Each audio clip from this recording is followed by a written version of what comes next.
Speedway. And we'll go green this next time by Austin Dillon in the 3. Sam Hornish Jr. in the 12 will lead the field to the green flag.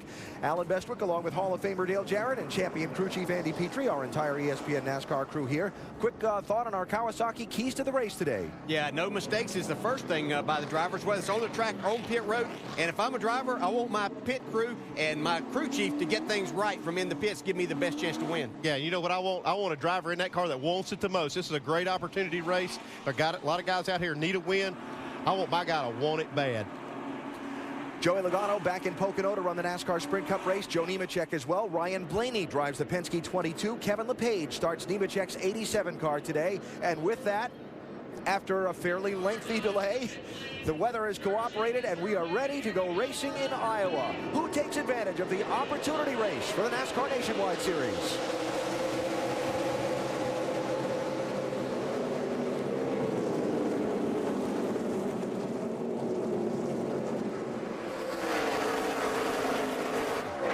Sam Hornish with a big run off of turn 2 in that outside lane, which I thought might be a little bit tricky this morning.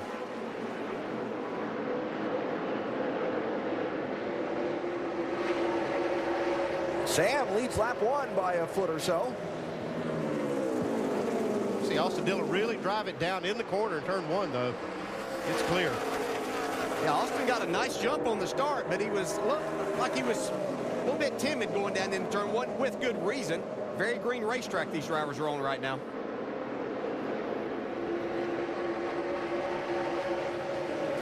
Other names different than you normally see in the Nationwide Series. That is Drew Herring in the 54. Scheduled to run this race for Joe Gibbs Racing. Kyle Busch concentrating on his Sprint Cup effort in Pocono this weekend. And Herring, the 26-year-old, oh, trouble turn 2. Brad Sweet in the 5. Brad had a little trouble in qualifying as well. And Kevin Swindell in the 98. See what looks like maybe a wrap off one of the other cars. It's Kenny Wallace's car. Yeah, that's what I thought it looked like. I didn't see Kenny Wallace's car, but I did see the wrap. A lot of damage to Brad Sweet. It's Kenny in the 29. Ooh. 44 was Cole Witt. Yeah, certainly an error there.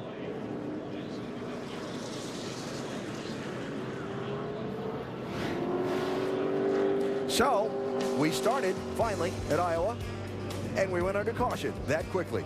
Trouble in turn 2, first yellow is out.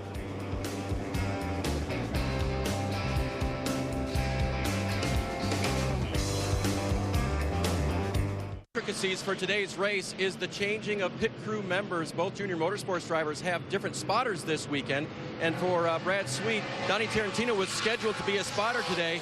They worked on their communication together. There may have been some miscommunication with Brad as he got down into the turn and was spun, but a lot of different people working around today. And for Brad, as they try to fix that car and get back in the race, there are some new faces and voices for him today. Never a comfortable thing. Awful lot of damage to the Brad Sweet car. And as I mentioned, Kevin Swindell back in the garage with the 98 car. Fix it up, get it back out, get some more experience. Get a green flag here. Hornish 12 outside of Dillon 3.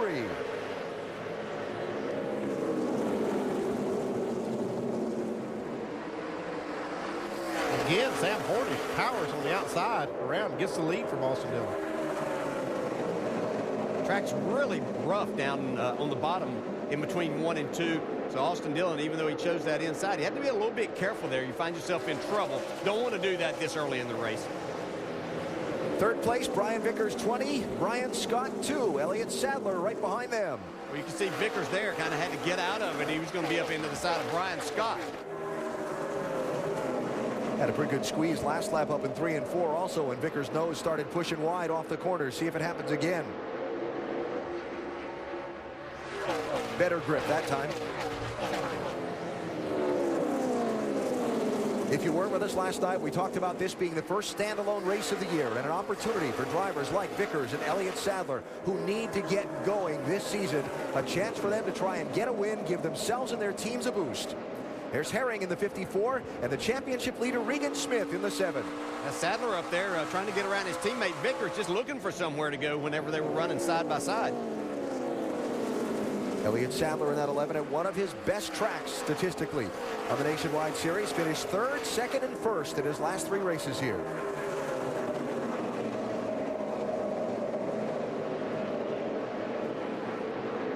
A lot of grip out there. Lap times are pretty quick. We've got overcast skies, green racetrack.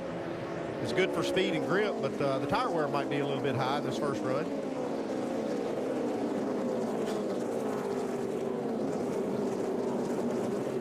Watching Ryan Blaney in this 22. Just picture yourself coming to the racetrack. Actually, Friday night he was at Texas Motor Speedway running the NASCAR Camping World Truck Series race. Came here to the racetrack yesterday just in case the race didn't get in. Now jumps into this car today for Joey Logano. Not turned a lap of practice in it all weekend. In fact, hasn't turned a lap in this car all season. And here he is trying to run from the back. Yeah, and it may seem simple, but this is not his seat in the race car. The pedals weren't in where he would want it and everything, so he's really getting in there doing a nice job. And you can see he was 3 wide right there. Looks pretty comfortable in it. 6th place here, Drew Herring, 54. 7, Regan Smith. Yeah, another guy, Drew Herring, not a lot of seat time. Actually, no seat time this year. Doing a great job in the 54. So, Andy, let's go a little general for a second on conditions. All of these drivers, like Regan Smith we're watching, are dealing with track conditions much different than when they last practiced here now 2 days ago. Yeah, there's no rubber on the racetrack. We had quite a bit of rain. They were planning on a night race, so they had the car set up for maybe a little bit different condition. But the track is going to wear these tires quite a bit this first run, and the track's probably going to go through a little bit of change, and they really want to try to keep up with it. They need to get a lot of input from the driver to figure out what to do on this first pit stop. Yeah, the good thing for them, I think, for probably the driver's standpoint, is that it is very overcast, and the temperature hasn't gotten up this morning, so the racetrack is still pretty cool. Parker Kligerman, 77. Kyle Larson, 32. This is for 9th place. We talked to Kyle Larson last night. He's very confident that he would have a chance to win today. Looks like he's got a good car.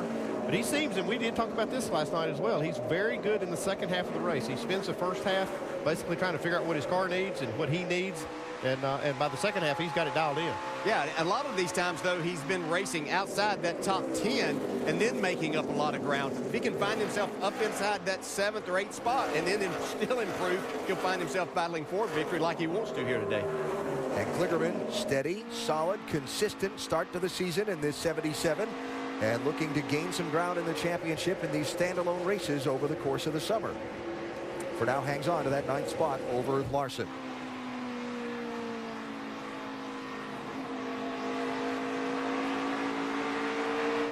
Love watching the eyes through the clear shields. Yeah, and already see the difficulty in trying to make a pass down on the bottom. Very rough racetrack on the bottom, so it makes it tough.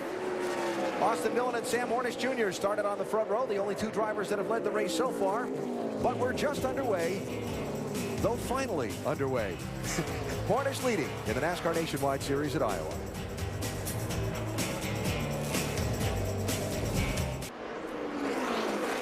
Welcome back to DuPont Pioneer 250 for the NASCAR Nationwide Series at the Iowa Speedway. We remind you to go to NASCAR.com for all your latest NASCAR information. Lead change just as we were coming back from the break.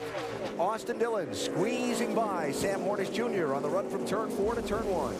Yeah, I started to make the comment before we went to commercial that Sam Hornish looked like he was kind of pulling away, but things changed. The Austin Dillon's car really coming in to him right now and makes the pass look easy. Yeah, I talked to Danny Stockman, and he said that for the last few weeks they've had fast race cars, but they've been real finicky. And they went with a little different setup here today that they feel like it's going to be more consistent over the long run, and it looks like that's what's happening here. Something we talked about last night. You mentioned earlier this track is a little bit bumpy, and this 3 team and its driver have excelled on the bumpy tracks. They won both races at Kentucky Speedway last year, which is fairly bumpy compared to some. So Austin Dillon back out in front after starting on pole. Let's check in the garage. Here's Dr. Jerry Punch. Hey guys, Kevin Swindell thought he had a great race car, unfortunately damaged in that first shunt. Now he's back in the garage area, and John Hansen and company back here trying to cut the splitter bar brace out from the left front fender to get the fender off the tire, having to use the hydraulic porta power to move that away and be able to get the tire back on before they can send him out. Tough break for a guy that runs a limited schedule, hoping to have a good run, but starting in the garage today. Swindell involved in the accident at lap number 3, and the work continues on his car.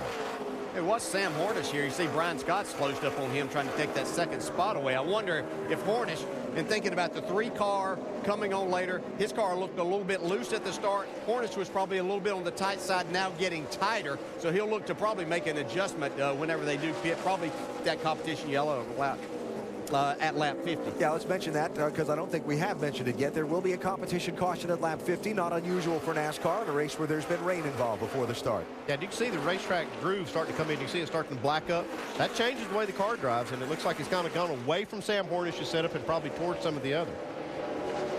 So, Rusty Wallace designed this racetrack. Going to borrow a phrase from our friend R-Dub. Ryan Blaney is flat flying. He is. Look at that scoring. Yeah, he gained 19 positions already. 34th up to 15th in a car he never turned a lap on this week. Now, this one got a little interesting. Yeah, I think maybe 18 of those spots are fairly easy to get. That one, not so much. Racing Justin Allgaier there in the 31. Dave? DJ mentioned the changes they had to make to this race car for him. Remember, he's not as tall as Joey Logano, so every pedal and the steering wheel and the mirrors, a seat insert, they all had to be changed to make Ryan Blaney as comfortable as he looks there on the left of the screen. So far, the car just a little bit loose, but as you said, he's really going fast. And they said to him before the race started, hey, it's going to be fun to pass all those cars, isn't it? He says, yeah, I'm getting antsy. Last time Ryan Blaney ran a NASCAR Nationwide Series car was the final race of last season at Homestead Miami Speedway. He finished in 8th. He has raced here before in the Nationwide Series. Yeah, and done a nice job. And he was probably the only person last night at the racetrack with a smile on their face as we were trying to go through a rain. And he knew that if it rained, he was driving his race car, so he was happy. 7 and 6, Regan Smith and Trevor Bayne racing for a spot, 7th and 8th places. Regan Smith, one of those, you see the yellow stripe on the back bumper of that 7 car. Yes, he's the championship leader. No, he's never raced here before, so he is an Iowa Speedway rookie. Yeah, and I think as a driver, even though he has a lot of experience coming, you don't know that one thing you don't know. You can get used to the racetrack, but how does it change throughout this and keeping up with it? And obviously, it's going from a green track to getting rubber down, as Andy was pointing out. So a lot of things that Regan's going to go through, but doing a nice job here running the 7th spot so far. Racing Drew Herring in that 54 car for 6th place. Well, Drew doing a nice job here, too, for a young man that hasn't raced in about 9 months, been in these cars, doing a good job. Obviously has a fast car, but just getting used to racing again takes a little bit, but doing excellent.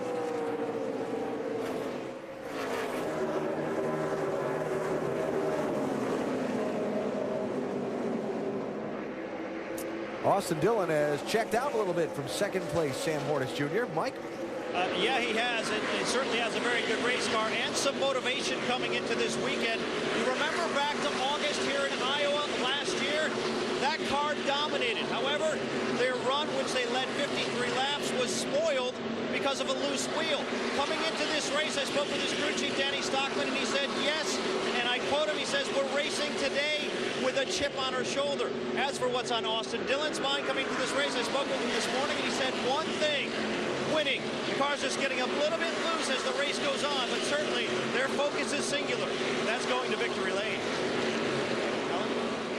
All right, Mike, thanks. Dillon out in front of Sam Hornish Jr. by 1.1 seconds. Black flag being shown for Brad Sweet, who has shown some smoke from the 5 car after damage from the accident he was involved in back at lap number 3. Competition caution and pit stops coming up. Austin Dillon leading Iowa Speedway at the NASCAR Nationwide Series.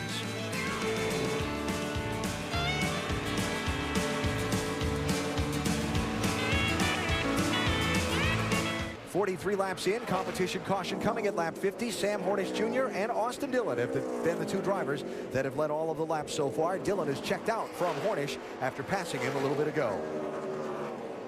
Hornish got his hands full now, racing for 2nd in lap traffic. Hornish in the yellow 12. Brian Scott in the 2, trying to get that spot from him. Brian Scott's been right there doing a really nice job here today. He said, told us last night that he had a fast car. He was looking forward to this race and the opportunity to run up front all day. And another guy joining this group, Brian Vickers in that 20, someone to keep an eye on in this race. Never raced here at Iowa Speedway before. Only ran a few laps in a test a few years back in the NASCAR Sprint Cup Series when they were developing the Generation 5 car, the COT. Don't like what I'm seeing on that camera lens, by the way. But Trevor Bayne's coming too. He's come from 14th starting spot up here. Now trying to take over that 4th spot from Brian Vickers. Trevor driving for the team that's won 3 of the last 4 races here at Iowa Speedway. Ricky Stenhouse Jr. then aboard that Roush Fenway number 6. Been a big week for Trevor Bayne, Doc. Absolutely. Got married on Tuesday. Said everything going well in my life, and right now he has the fastest car on the racetrack. The last 3 laps, he is a half a second faster than the second place car. And now he moves in on the 20 car, trying to take the 4th spot away. And by the way, he said the car is very free on entry and has no rear grip throughout the turn, but he's still a rocket right now in the early laps. Little lap traffic jam right now and needing some room to race. He very definitely has a faster car than Vickers. Yeah, he's got to be careful here. Stay off of him. He doesn't want to create a bad situation this early in the race because he does have a fast car. You can see Brian Vickers just give that spot up. One thing I've been seeing out of the 6 cars, when he can really hook the very bottom right on that yellow line, he's been really quick. But right there you see he just slipped up off the bottom. Yeah, drove in a little bit hard when he was trying to kind of make sure that he was going to put a slide job on Vickers. I don't think he realized that Brian was just going to kind of give him that spot. Got to be careful right up there. Still pretty early. Don't throw it away when you get a car that good, right? No, absolutely not. You know, we've seen some running up in that second group, but there's not as much rubber up there for sure right now. It's got to be one of the hardest things for a driver. You want to race. Oh, trouble there. There it is. Vickers going for the slide. Caution down. Amazing that didn't take out Trevor Bayne as well. Just before the competition caution, we get the second yellow. Stay down low. Get going. Clear. Vickers actually got away with it without much damage. I kind of wondered about that 3 wide move going into turn 1, going around the lap car. You can see that Trevor Bayne's giving him plenty of room, but they do have this lap car. You get in there, that's a little wider than you'd normally enter there, and he was trying to keep that momentum and just a little too much for the tires to hold that grip.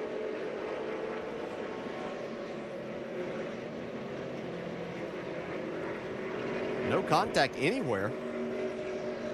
You see Trevor Bayne, you can feel that as a driver, that car. You don't even have to see it out of the corner of your eye. You can just feel that car and what's happening, and Trevor did a nice job of moving up, not becoming part of the incident. Pit road is still closed, so it'll be another lap or so. What I was just starting to say when that happened was how hard it must be to be patient when you've got a good car. You want to race. You've been waiting to race. You get to race, but you know it's early in the race, but you want to go. And now you see the price you can. And there you go. Yeah. Yeah. That's what happens when your patient runs out. Well, Vickers has fallen from racing for 4th back to 17th with his spin. But again, it could have been a whole lot worse. These races at Iowa don't generally have a lot of caution flags, Andy, so this is one of only a couple of times a crew chief might get to make an adjustment on this race car. Yeah, but what I've seen so far, though, it looks like we may see more cautions than normal. Yeah. Just looking at how the track's coming in or not coming in. We're not seeing that second groove come in up top as good as I thought we'd see it. So in thinking that, though, knowing the history of these races, do you tend to make a little bigger adjustment in that? Yeah, it's a short race too, so what you're trying to do is get the best feedback you can get from your driver during this one lap that you have, because you want to make a good adjustment here, knowing which way the racetrack's going, and try to stay ahead of it. Pit road open here. Remember, a lot of substitute pit crews down there. We'll see if there are any mistakes that cost some track position. Doc? Mike Kelly wants Trevor Bayne to stop very, very short in the pit so he doesn't get blocked in by the 99. This could be a 2 pit stop race. They're going to go ahead and put 4 tires on this first stop, go down 1 round on the track bar to try to tighten the car up. Dang. Brian Vickers' crew is the one that he always has. They will get it full of Sunoco fuel. They will change 4 tires and drop the track bar because one of the things that contributed to that spin was his car was loose into the corner. Mike? 2 new tire changers on the 12, and they'll change right sides only and get him away. Meanwhile, the 3 car of Austin Dillon on pit road. Your leader taking 4 fresh Goodyears, and he's away with a full load of Sunoco race fuel. Sam Hornish Jr. will very easily win the race off pit road, and there you see why. Yeah, 2 tires. We'll see how that works. Little strategy call by Greg Irwin. See how that works out when we go back to racing after the second caution today here in Iowa.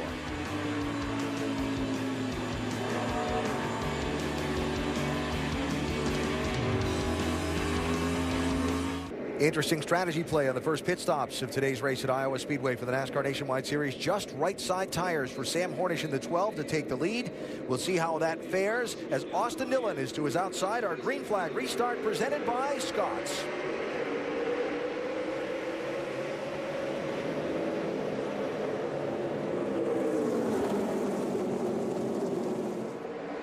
Little 3 wide.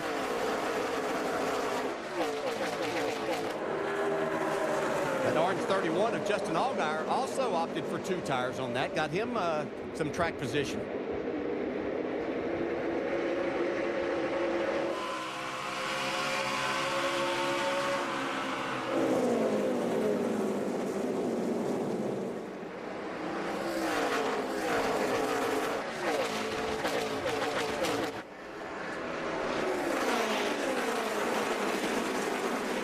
Last week on our telecast from Dover, it was former Nationwide champ, current Sprint Cup champ Brad Keselowski, who said clean air is worth the other 2 tires when you take the 2.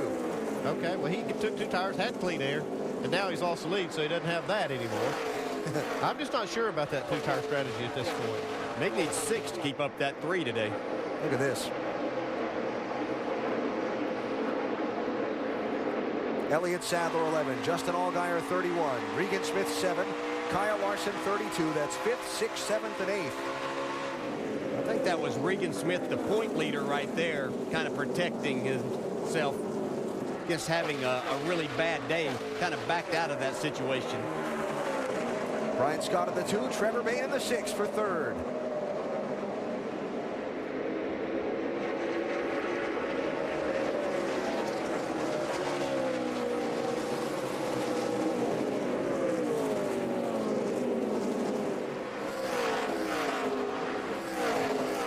This 6 team has taken a couple of lumps in the last month or so of racing, a couple of really bad finishes, but the last couple of weeks they've righted the ship. Good solid runs for Trevor Bayne. Mike Kelly making a couple of calls, crucial to helping the result. And there seems to be a little bit of extra pep in the step for this team as they came here to Iowa this weekend. Well, there's no doubt that the last couple of weeks, as you see Mike Kelly there on the right, last couple of weeks helped. They came to a racetrack where this car has done extremely well, and they know they have a very talented driver with Trevor Bayne there, and he's showing so far today. Looks like this car might be a little bit tight on the exit of the corner from what I'm seeing there. Still doing very well.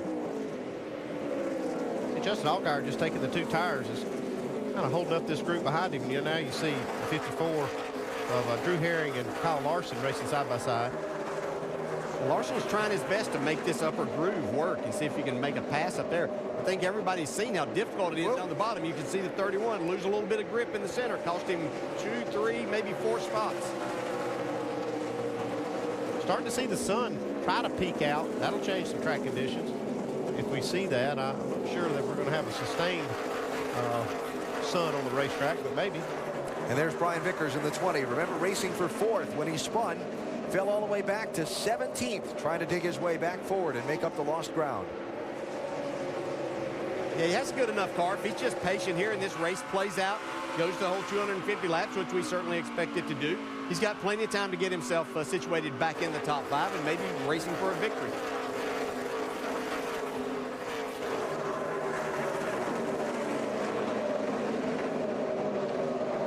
Update on the 20 from Dave. Doing fine, Alan. Remember yesterday when we talked to him during the rain delay, Brian categorized coming to a new track for the first time as fun for a veteran driver like him. It's fun to go out and experience hitting the track for the first time, finding your line and knowing how to run it.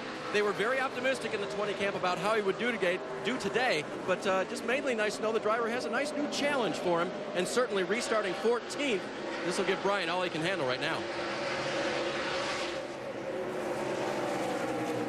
It is going to be hard to make up that track position he lost in that spin, but a lot of racing still to go. Michael Annett just in front of Vickers in the 43, hometowner, Des Moines native, hoping for a great run in front of his home fans. Michael and company saying that since he missed those 8 races after the Daytona crash and injury, they've got nothing to lose. Go for it. Championship doesn't matter for them. Regan Smith, 7. Elliott Sadler, 11. Drew Herring, 54. Big race for Sadler and his team. Group that struggled more than they expected to this season, and they come to a track where Elliott Sadler has been superb results-wise the last few years. Yeah, I haven't seen the speed out of him so far today, though. That tells me he has a winning race car. Yeah, I was talking to Elliott, and he said that they struggled a little bit in practice, had to make some changes after that. He wasn't exactly sure what he was going to have with this race car. Ryan Blaney started in the back, charged all the way up to 14th, then spent a long time on the pit road, went back to 23rd for the restart. Now he's trying to pick his way back forward again. He's up to now 14th. So he made up all the ground they gave up on the pit stop. Meanwhile, Justin Allgaier, you're riding with, restarted in 6th position after taking just the 2 tires, and now he's back to 15th. So that's a net nothing. Yeah, that's not a good move there for them, but it looks like Sam Hornish is kind of holding in there in 2nd spot on the 2 tires. It's not really helped him any, but it hadn't seemed to hurt him terribly. Travis Pastrana in the picture there as well in the 60.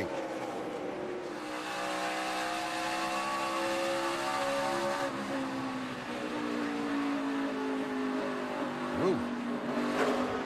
See just how rough this racetrack is right there. Just very bumpy. Yeah, Justin Allgaier's doing everything he can to make that car go. He's jumping around trying every possible bit of asphalt out there that he can to see if he can get going forward with those 2 tires, but just not happening right now. Well, Doc, from the sounds of that onboard, Pastrana's having to wait a while to get that gas pedal all the way down. Absolutely loose and looser and looser. That's the story on Travis Pastrana. Started 8th. When the race began, he was loose. He said he had no grip on entry, no grip middle and off. They came in 4 tires, as you might expect, added wedge in the left rear, which helped a bit, but this track getting looser, and watch him just having to go right and left on that steering wheel and feather the throttle just to keep the car from going around on him, entering the corner. He's going to lose some more spots here momentarily. He's got to tighten that car up on the next stop. Yeah, you can see right from the STP telemetry just how much brake he's using and how late he is and easy he has to get on that throttle. He can hang on a little bit. That could possibly come around a little bit for him. Could possibly tighten up as we run on. These corners are pretty tight. You can get a little heat in that right front and make it a little bit more bearable. So touched on a lot of different people here in these last few minutes. And while all that's going on, Austin Dillon's trying to run and hide from the pack. Moved away by 3.5 seconds from 2nd place, Sam Hornish Jr. Still shy of halfway, though, at Iowa Speedway.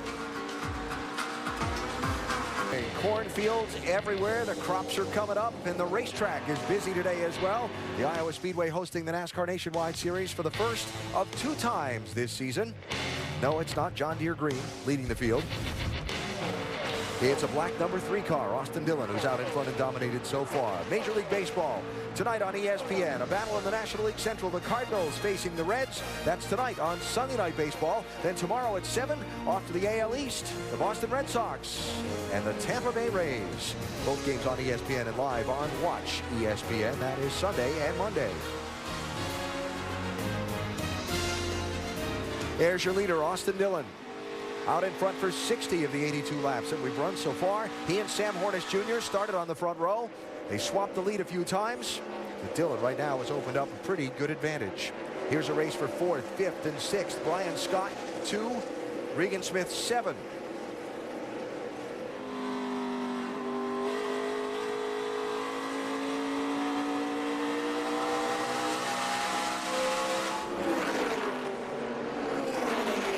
Regan Smith, the championship leader in the NASCAR Nationwide Series, mentioned before, coming to a track he's never raced at, as crew chief has never crew chiefed at or been to. And you can see Brian Scott looks like he's struggling a little bit on the exit of the corner. I've seen the back end of this car wiggle a couple of times.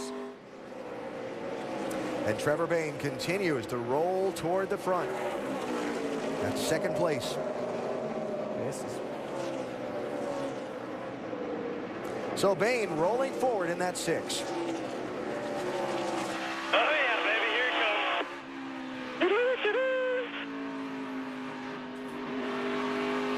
Did you make noises like that when you had a good car? I didn't push the button if I did. Left that radio mic closed, did you? Hey, that's a good feeling, though. When you know your car's coming to you, you can see some of your competition coming back towards you. Yeah, so I can understand why he's a little excited. His car's good right now. Oh, no doubt about it. Yeah, you get excited inside there, and you know your passing cars is doing what you want. When being a race driver is a lot of fun. I think this is probably the time too, as he made that pass when Sam Hornish said Hornish's tires are kind of giving up with that race car right now. They'll have to make an adjustment. That's the only thing that I could get concerned about, changing 2 tires. You come the next time, what kind of adjustment do you make? Yeah. Not knowing exactly how that's going to react. It does throw you off because you don't know if your car's acting a certain way because of the 2 tires, or is it something you really need to adjust for because you know you're going to change for the next time. But one thing I like about Trevor Bayne's car, Trevor Bayne's car is really good and smooth over the bumps. I think that's going to pay off for him. And one thing I think we're hearing there from Trevor is needing to make his car a little bit better at the beginning of a run to see if they can do that. But, you can see the 12 still just struggling. Look like he's struggling a little bit into the corner. What are they saying, Mike? Well, they're saying right now, Sam, is that he needs to be tightened up, just far too loose for his liking. As for that 2-tire change, it sounds like their downtime last night during the rain delay gave him a lot of time to strategize. Right before that stop, Greg Irwin came over the radio. He did not tell anybody publicly what they were going to do. All he told his driver was, we're going to do what we talked about last night. And obviously, it was the 2-tire change. Hasn't worked exactly to their liking, but still a long way to go. Well, he's still running 3rd. Yeah, it's not a disaster. It's actually working better than I thought it was going to. Yeah, unless this goes green the rest of the race, which is highly unlikely, it'll end up probably not hurting them. We'll have the championship leader coming into his mirror here pretty soon, though. Regan Smith's car is going forward. Yep.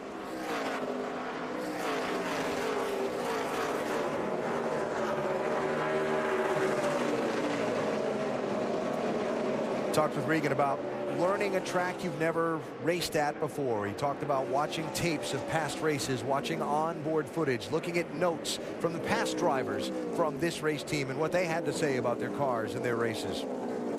Doing all the studying you can, but there's no substitute for making laps. Yeah, that's the ultimate challenge and learning curve. Ryan Blaney. Remember, I mentioned spent a long time on pit road under that caution back at lap number 53. Dave, they've made up all that ground and a little bit more. Yeah, he's all the way up to the 12th position now from 21st restart.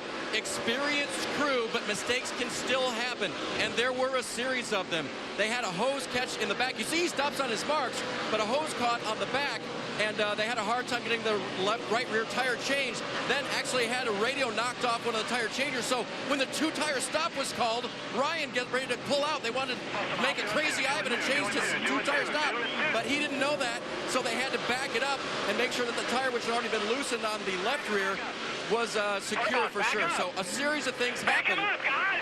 You can hear the chaos on the radio, and that's what cost him all those spots. Good news is, very fast race car.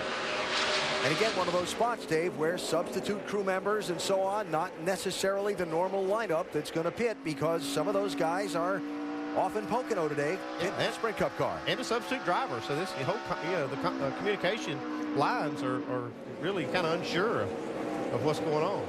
Here's 5th place. 2 Scott, 11 Sadler, and 32 Larson. Yeah, I've been watching Kyle Larson. He's using all the racetrack to try to make passes, get the most speed out of his car. You see here, he's going to try to go to the high side of Elliott Sadler. Probably going to make this work, but he may be right in what he told us yesterday, that he has a car to run up front.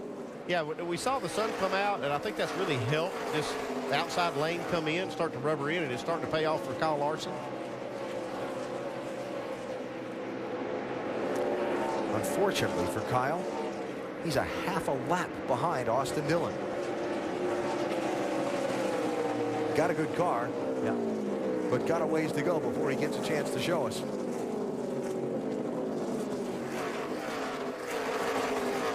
Yellow bumper on the back of that 32 car, but not the first race that Kyle Larson has driven here. He's run 2 K&N Series races, 1 Silver Crown race. Said he looked forward to this race probably more than any other track so far this year because he's run so many laps here before. He's been pretty outstanding on ones that he's never seen before, so While we were expecting big things from him and him expecting big things from himself today also. Trying to work his way towards the top 5 here.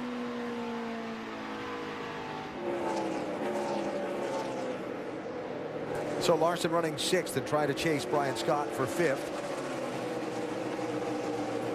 Everybody's chasing that 3 car. Austin Dillon 4.8 seconds ahead of 2nd place Trevor Bayne. Coming up on halfway at Iowa Speedway.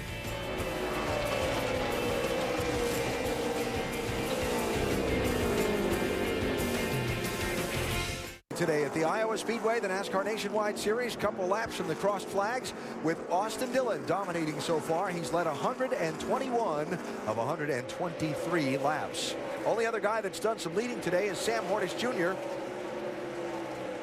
After taking just right side tires on the only set of pit stops, it appears the right side's only strategy not working for either of the 2 cars that took just the rights. Sam's fallen back a pretty good bit and really seems to be struggling. Yeah, this is the time that as a driver, you're hoping for a caution and you're just hoping you're not it. Like these guys really struggling, they're going to have to hit pit road before long.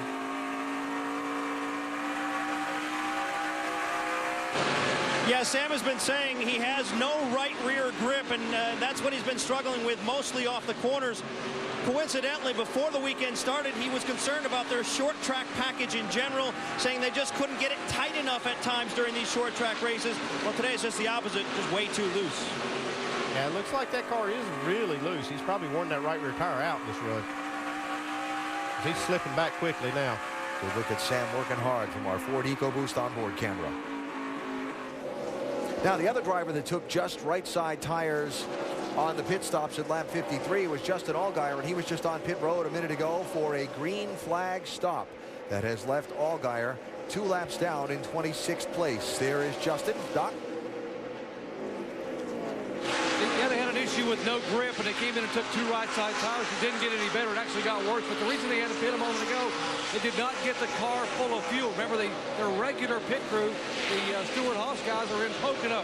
This is a backup pit crew. Had an issue getting the car full of fuel, so they had to come in and pit 25 laps early, and it cost him 2 laps on the racetrack. Ouch. So Allgaier needs this to stay green through a cycle of pit stops to try and get back into the swing of things. Here's Sam Hornish Jr. on the pit lane.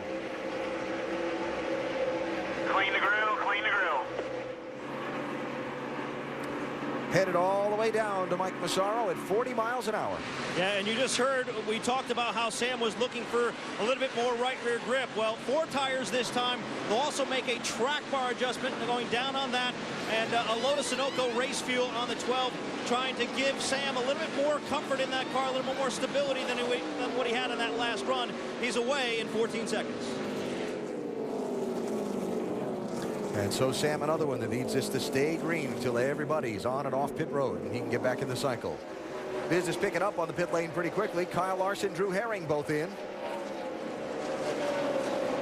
While Austin Dillon continues to log laps as the race leader. Double dip from Mike. And prior to the last stop, Kyle Larson was complaining he was loose in, tight off. They made an air pressure adjustment and fixed it. He's been rather content since then. So no changes on this car, just a 4-tire change to the 32. Although now you can see the wrench going in the rear window, a little bit of a chassis adjustment. He said it was a little bit free in, but not bad. So it's only a slight adjustment to the 32 of Kyle Larson. Meanwhile, Drew Herring on pit road. Keep an eye on this pit crew. These are not the same guys that normally pit this car.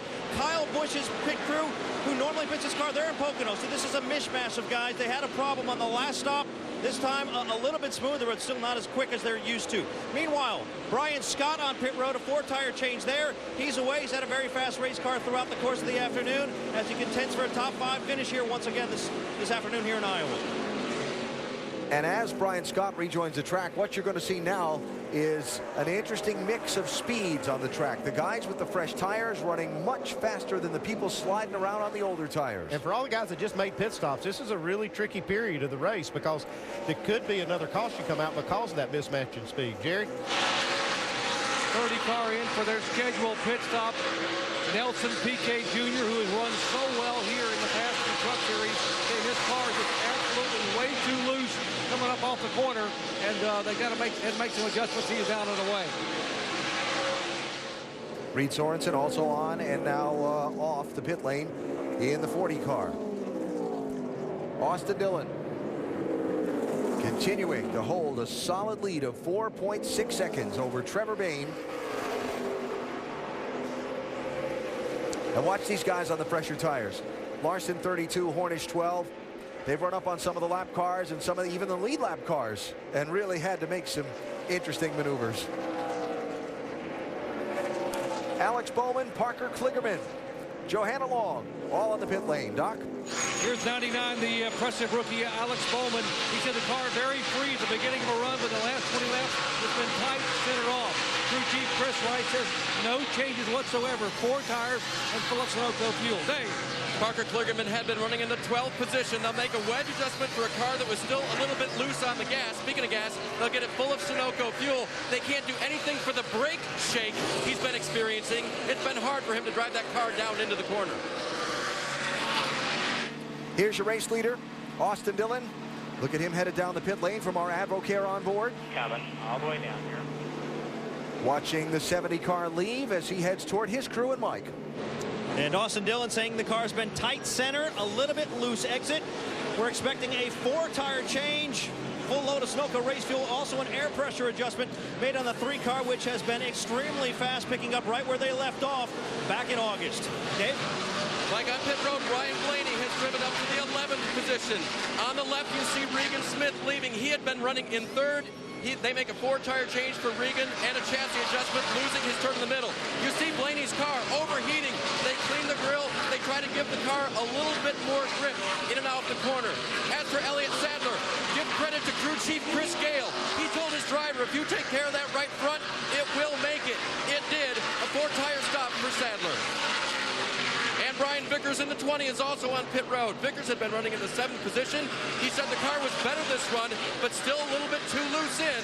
They'll adjust for that. Vickers had been running 7th. Doc? Trevor Bayne coming down for his stop. He said the car very free early in the run. He said it gets really good in the middle of the run. The tires feel better, and even when they're new. They're going to make a track bar adjustment, air pressure change, and they said they're going to put tires on it. 4 tires, and said do not wait on fuel. Do not wait on fuel. Left side tires a little slow. Left front, left rear. He is down and away. Now Max Pappas coming down for his stop. Trevor Bayne away in 14.8 seconds. There's Max Pappas making his first ever run in a nationwide car on a short track. Driver for Richard Childress. 4 tires. Pappas in the car very free on entry, but good middle off. He is down and away. Michael Annett, the race leader. Travis Pastrana, the only other lead lap car that had not yet stopped, Doc. And Travis had qualified really, really well, but the car had gotten very free. You saw him make the track bar adjustment in the right rear. This one's going to be 4 tires, get it full of Sunoco fuel. He said the car is loose entering, very loose on entry. Here's the 43 car. That is local native Michael Annett. His crew chief is actually his spotter. The engineer is actually a crew chief. They have planned to come in and take a rubber out of the right rear. He said the car is over-rotating. The car way too free. Tire change, he is away. That's it. That's the cycle of pit stops. And the net on the pit stops is that Austin Dillon gains a little bit of ground on Trevor Bayne. A little bit more efficient on after replacing Joey Logano today. Has made a nice run up despite a big hiccup on pit road. Yeah, they made up a lot of ground and then had to go back to the rear again. And he's worked his way back into the top 10 again now. Blaney showing in 9th position. Brian Vickers racing for 4th. Whoops. He had a loose race car already and then was trying to go around some lap traffic, but has worked his way back inside the top 10, currently running 8th. Now we got a yellow. Caution for debris while Austin Dillon continues to dominate this race. He's led 122 of 149 laps so far and just gained a second on Trevor Bayne during that last exchange of pit stops. But debris on the front stretch brings out just the 3rd caution of this race. One at lap 3 when Cole Witt hit Brad Sweet and Kevin Swindell in turn 1 and 2, and then the Brian Vickers spin you saw a little bit ago. Yeah, this is actually a good break for Brian Vickers to close it back up. He's got a good car. He's driven his way back into the top 10, like we said. Like a piece of a brake duct, possibly. So, pit road's open. What are you going to do? We'll be open here. Yeah, this is a... Yeah, we're coming here. We're coming. Well, they're thinking like me. I'm coming to get 4 tires. I did like the 2-tire strategy we saw, although with these, Okay, coming this time. a lot of cars right only have a few laps on the lefts. Somebody's going to try. Leading the charge. Somebody's going to try to get some track position because they haven't been able to keep up with this 3 so far. Doc? Trevor Bayne is in their window. They can make it from here on fuel. They're going to be 2 right side tires, slight air pressure. He said the car a little over rotating, a little free early in the run. Dave. Doc, they were planning to for the 7 of Regan Smith. He was running 3rd, but his car was way too loose on the beginning of that run. That's why they wanted an adjustment. Mike? Brian Scott taking the cues from the leader coming down pit road. The call over the radio was for right sides only and a chassis adjustment. Meanwhile, the 3 car on pit road of Austin Dillon, they're taking on 4 Goodyears, and they're away. Track position has changed. Austin Dillon gets 4, 3 others get just 2.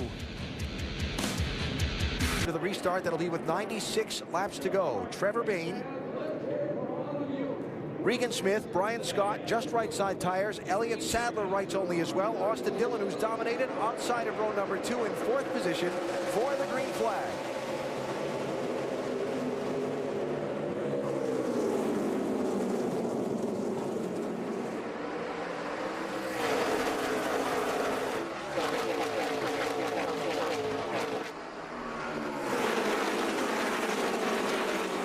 I'd have to say Austin. Whoa, look out.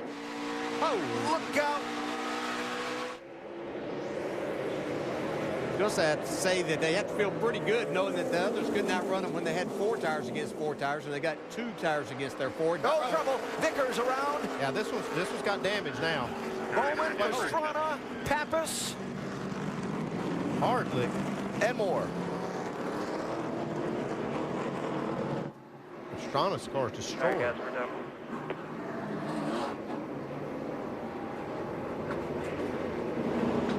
All that damage came What from we Max got here? Pappas. Somebody talk to me. What's wrong? They crashed in front of us. We got slammed. We're done. Our car's shot. Brian Vickers back in traffic after a disastrous pit stop on the yellow flag. Yeah. How many times have we talked that making mistakes on pit road gets you in position for things like this to happen? Alex Bowman.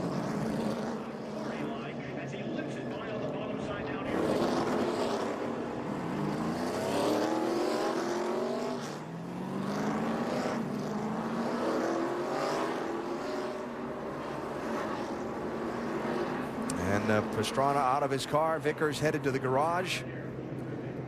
A race where he hoped to gain some championship momentum now goes the other way.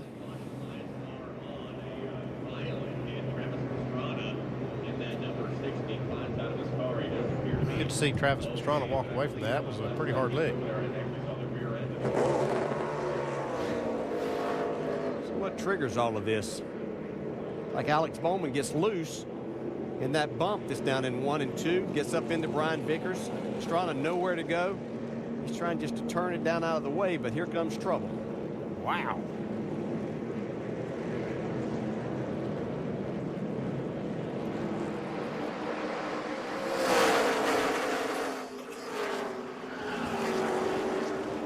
Boy, I tell you, that just blindsided Max Pappas. He was well down on the apron trying to avoid this accident. And our Scots on board from Travis Pastrana's car.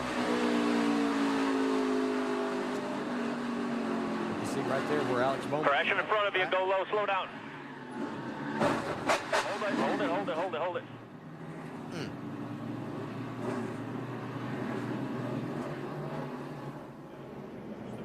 Hit here by Travis Pastrana and Max Pappas. Lots of debris spread, fluids out, of course, getting a quick dry down as well. But the important thing is Travis Pastrana being hit into the infield here.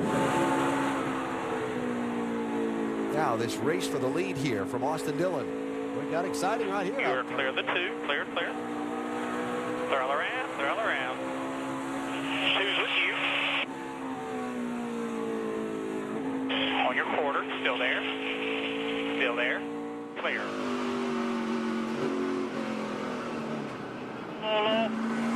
And good job, good job. Keep digging, keep digging. Okay, you're clear, clear, clear of everything, and it's going to be a big... So that was a great job by Allgaier. Our Kawasaki on board there with Justin Allgaier. We just had caution 3 come out before, and here we go with another wheel of caution lights are on here at Iowa Speedway. And for Max Pappas, I don't know if they go low, even go low, saw go low, and here comes the car. I'm not sure he even saw that car when he hit him. No, he thought he was clear of everything. Everything he could see from that point, it was just going to be clear sailing for him that he had missed this accident.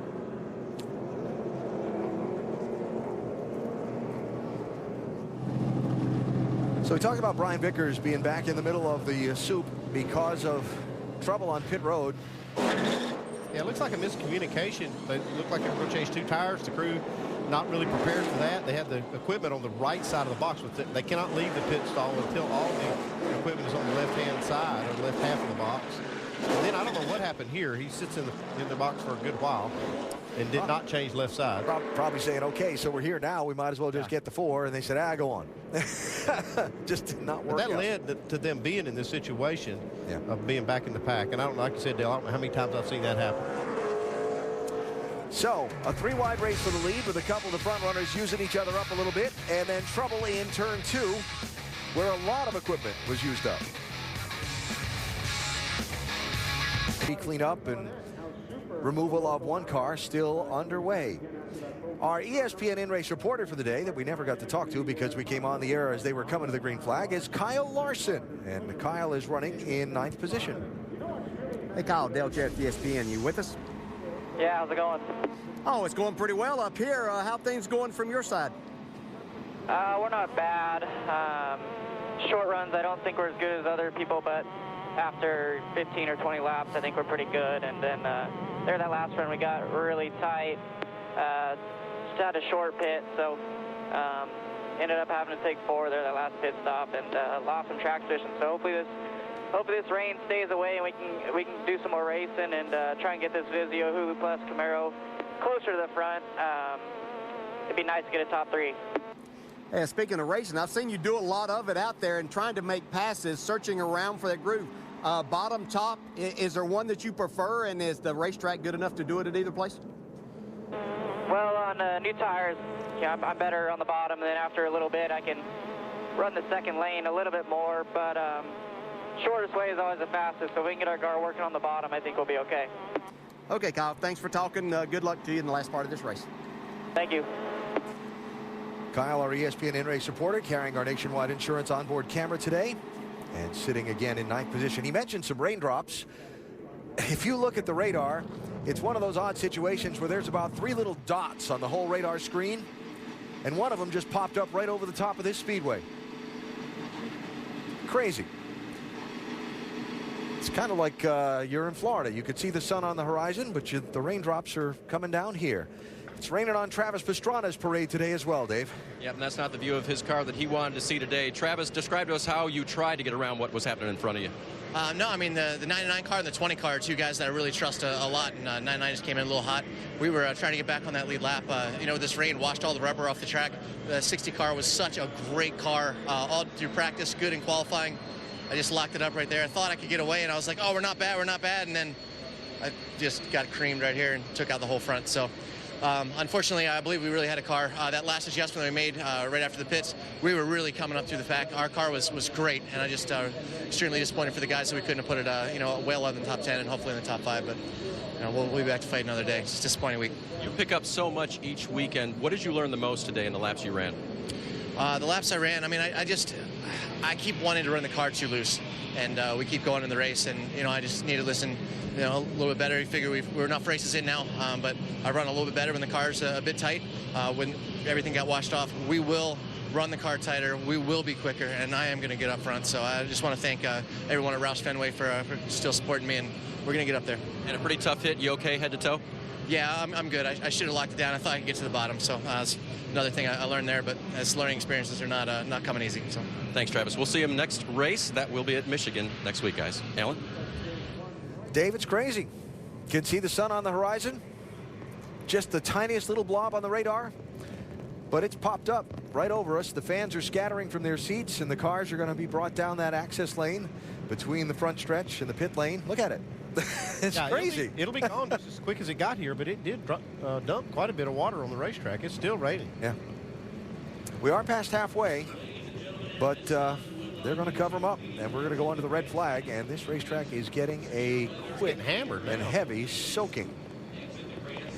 Go back to Travis Pastrana and what he was saying there. I like his thinking there that he's going to have to tighten these race cars up. If you're going to learn to drive and race hard, you can't do it on the edge all the time. That comes with the experience of being able to loosen that car back up and get more speed out of it that way. But you need to learn to drive a race car tighter, get speed out of it that way, but not abuse it yet. And that'll help him a lot to keep him out of situations like this and more up front a lot of times. So he's learning, just a tough learning curve, and it's disappointing when you're sitting on the sidelines talking about it.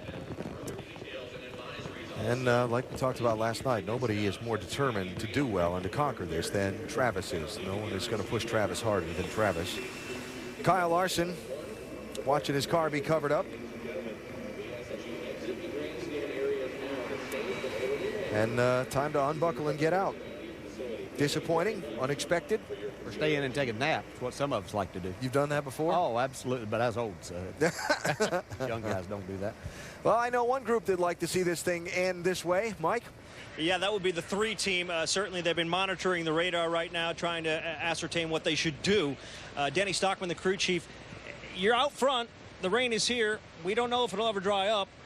What's on your mind right now in terms of strategy and how you need to approach this? Well, that last caution come out and put us pretty close to our window to be able to make it to the end, and we took 4 tires there, having so much of a lead there, and came out 4th. And Austin just did a tremendous job getting us back out front. Right after we pitted, we looked on the radar, and cell popped up there, and I was like, oh man. But man, it's just awesome to come to Iowa, have a car like we've had today and the whole weekend, and just the guys are doing an awesome job. You had a car very strong here in Iowa back in August. The race got away from you. How much does that weigh on your mind here entering this race today? Well, you know, these races are just so hard to win these days, and when you put yourself in position to win, you got to capitalize on it and not beat yourself. And we just really worked hard all last week on doing that, and coming here with a good car, basically a very similar setup to last year. And it's worked out good for us. Good luck the rest of the way. Thank you very much, guys. Alan, I got to tell you, as the rain comes down now, I'm real happy I'm underneath this canopy in the 3 cam. Yeah, borrow a phrase my old friend Barney Hall likes to use on the NASCAR radio broadcast. It's a frog strangler. Look at that. Well, if you went through a pair of shoes last night that still haven't dried out, is where you can just see it pouring down. One particular behind turn 2. We'll hope that the weather stays clear for these final 86 laps, but you see that right there just coming into the screen. It's out there. Yeah, I'm worried about that one right there. Yeah, it's, you know, hope it keeps moving away. Well, for a day and a half, I've been talking about it's clear over there behind turn 1 and 2, and that hadn't worked out to our advantage. So maybe the rain's over there now and keep it dry here. That way looks great. I like that camera. Let's stay with that. Yeah. We'll just stick with that one. All right, red flag withdrawn, yellow flag displayed. Go to work in the garage area on that 20 car and roll these cars back onto the Iowa Speedway and regroup. Get this race ready to be restarted. There aren't many sports that are stopped for weather. Golf, baseball games, auto races.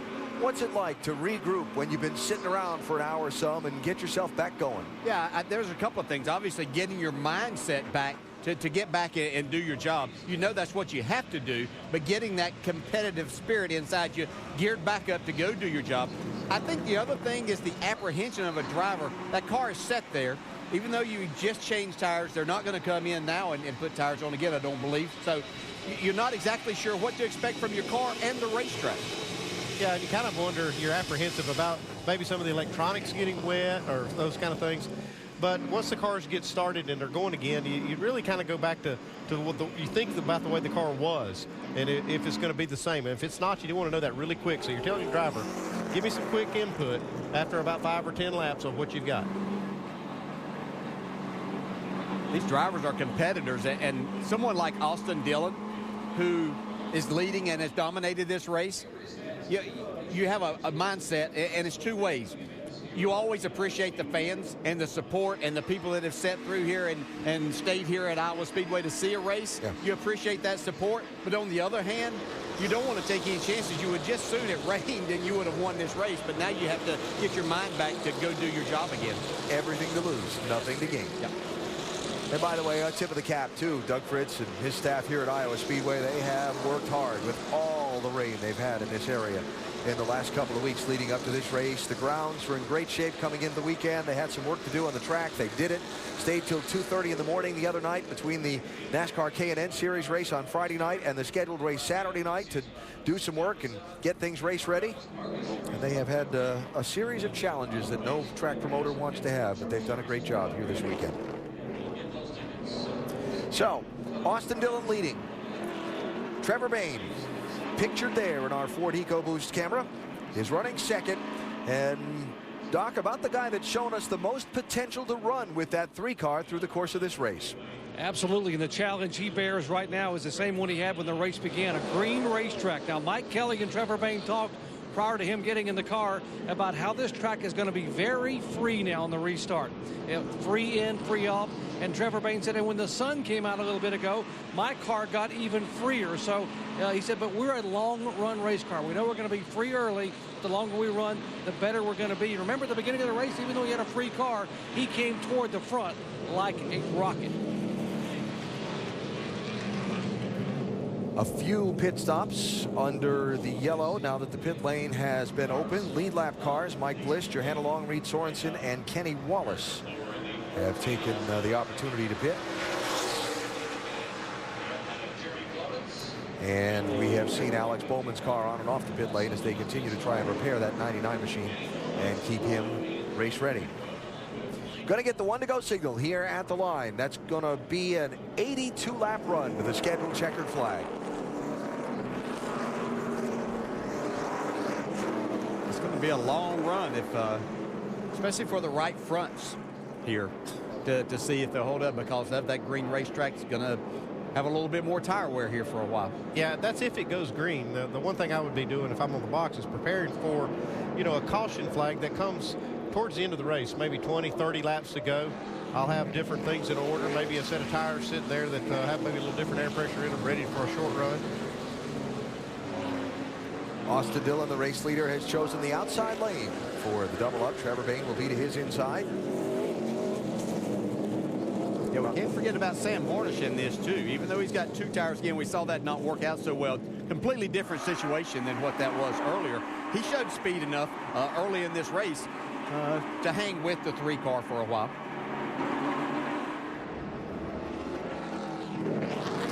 So we've got 17 cars on the lead lap.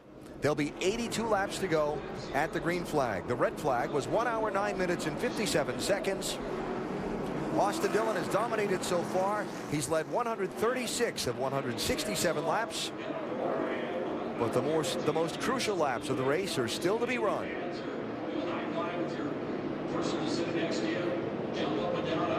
Pace cars off. Time to go racing again here in Iowa.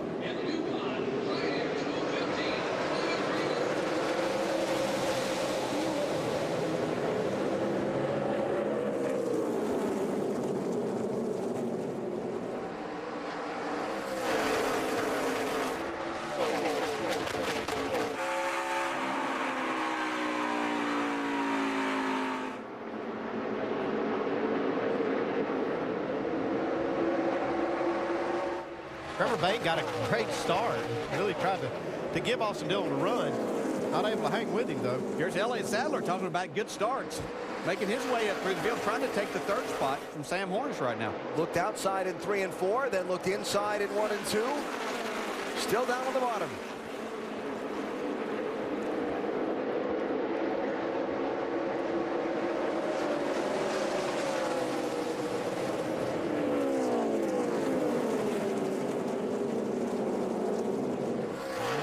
Quite able to to make it stick. Now you can just see that bump that's down there and where the tunnel is in the middle of 1-2. That just, the car unloads so much right there. That's where you want to be back in the gas and carry that speed off the corner. Just Elliott couldn't make it happen. Had to settle back for the 4th spot. Another good battle here. Herring and Justin Allgaier. Sorry, DJ, 11th and 12th there.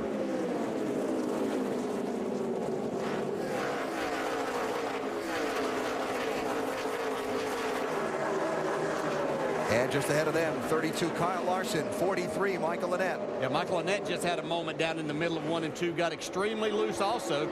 Lost a couple of spots.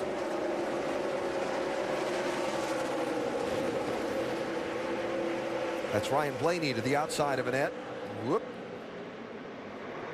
Nice save. Yeah, you got that bump, and then you've got a car on the outside. Trouble.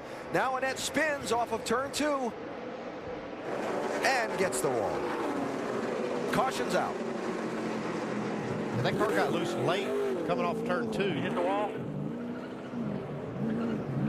I looked up and saw him basically sideways on the back straightaway.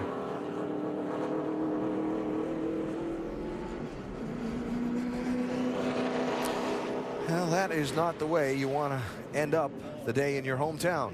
Got a little help, looks like, maybe from Drew Herring. Close. Drew Herring does a nice job of missing him. I'm not sure if there was contact there, if he was just up in that gray area where there's not a lot of grip.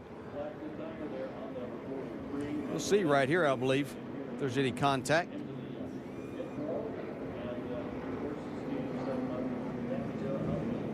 Well, maybe just slight contact there, but if he did, I think that 43 was halfway. Yeah, he was going to be a little bit sideways there. Yeah. Short track racing. Drew Herring making a pit stop, though. As is Michael Annett. And a lot of damage on that 43. That spoiler bent. And we'll see if 54 got nicked up in that any, Mike.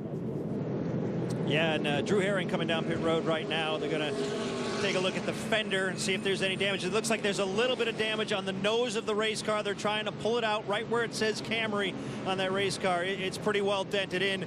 It is a little bit more significant than they would like. They're trying to pry that out right now, trying to repair that. Also working on the right front fender, trying to pull that away as well. They've repaired at least to a degree the nose, but they're going to bring out the bare bond, and they're going to put that on the front of the car as well, trying to get the aero right on his Toyota before they go back out there, Alan. All right, Mike. Yeah, what they're fixing there didn't come from that contact. Now, there may have been contact before on the restart there. That's not in the area where he would have even hit. It would have been on the very outside of that right front. So Herring gives up the 11th spot and makes that pit stop. It'll kick him back to 16th or so for this restart, maybe 15th as they double up. Michael Annett was running 10th at the time of his spin, and he has rejoined the race also. Interesting that we only got 3 laps in on the green track at the very beginning of the race. Got 5 laps in on the green track here on this restart. Pretty good bit of damage on that 43, Doc. Yeah, unfortunately, the local boy trying to really be aggressive here. Oh, and he spun again. The car sideways and loose ran on the racetrack. They came in and put tires on it. And you see, that's they cut the left rear tire down again. So he had a tire. Left rear's gone. And that's Felipe Lopez, by the way, the crew chief, who is also on the spotter stand trying to orchestrate what happened. Alan? Yeah, don't often see a car spin under caution. Hey, he's trying to catch up to the field. You can see all the damage on the left rear. Quarter panel probably cut the tire down. Had quite a bit of extra speed. Like I said, trying to catch up with the field. They're going to have to go another lap under caution now. Yep. Clean this mess up. Picking up some of the metal that and the tire carcass that the 43 car dropped down the front stretch. So it'll probably be a couple of laps of yellow before we go back to racing.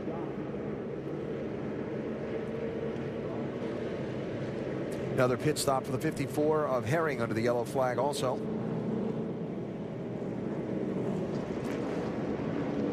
And as they continue to pay attention to the nose damage on this 54 car, let's see if this is where he damaged the car.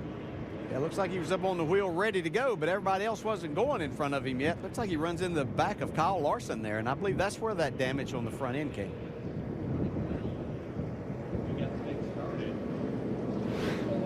All right. that missed. They're coming to one to go here. You can also see a little bit of little damage on that right front, maybe evidence that there was contact with Michael Annette.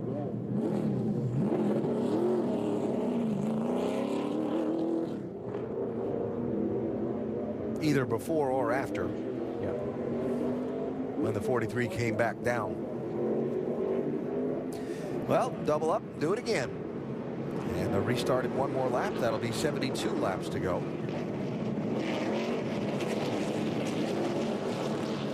His 3-car of Austin Dillon has been so strong today. Only time he was really challenged for the lead was in the opening laps of the race when Sam Hornish gave him a good run for the lead.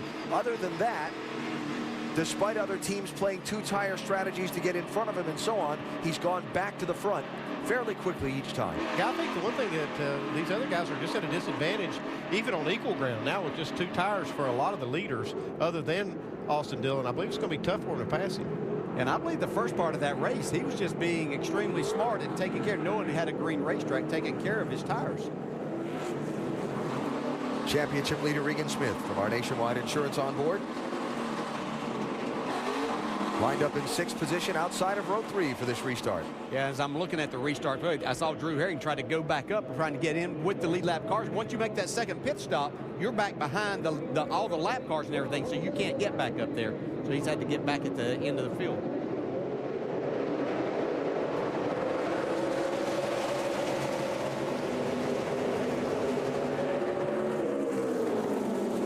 Well, gain there by Trevor Bain trying to, if he could force a little 3-car a little wide into one. Little bouncing and shuffling back in traffic. Everybody gets through for now. Yeah, Ryan Blaney got caught in the middle back there. 3 wide, got a little bit loose.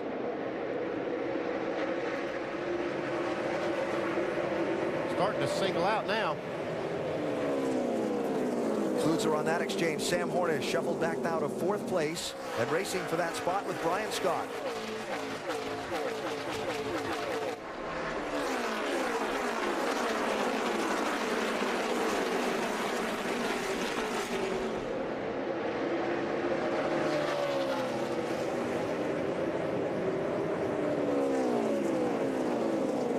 Now, here's where Drew Herring in that 54 has to be careful because of that situation you talked about, DJ, having to line up behind all the lap cars.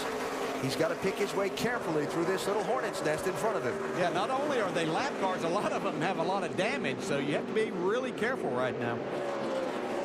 But you can't be too careful because you've got this 3-car out front turning fast lap times.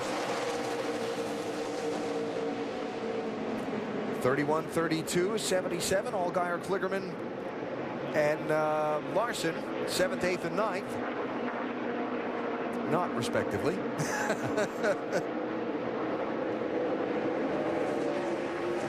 Justin Allgaier in this 31 car, they made a nice comeback from that 2-tire experiment they tried early on that sent them back to about the 15th spot. Yep. Early. And then had to make a green flag stop a little earlier than they wanted to because they didn't get it full of fuel. So a lot of things happening with them, but solidly up inside the top 10 again. Yeah, they got 4 tires on this last pit stop, so the car looks to be pretty good. So does Kyle Larson. Kyle Larson got 4 last time.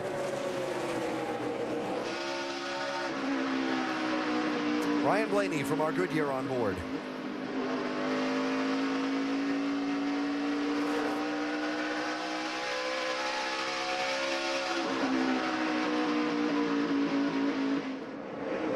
After a little shuffle on that last restart, lucky to have all the fenders on that car because he was in a bad spot. Did a nice job to get out of it. Yeah, he really did. He's done a nice job all day, but that could have been kind of a bad ending to what had been a good day for him so far. If he can complete this pass.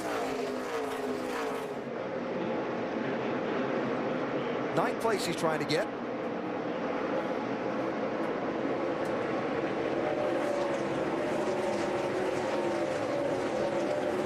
Not quite. Yeah, no, and what I was going to bring up right before the 43 spun there a while ago was you get that car on you have that car on your outside. Not only are those bumps making it more difficult for you to drive, but you're losing some of the air off of your rear spoiler. That's what gets these cars so aero loose when we see these spins happening.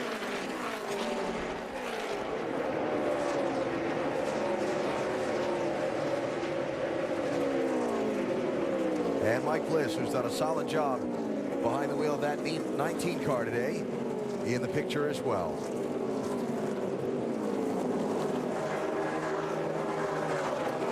Allgaier and Larson racing 31 and 32 for 7th and 8th spots. This on Larson's radio.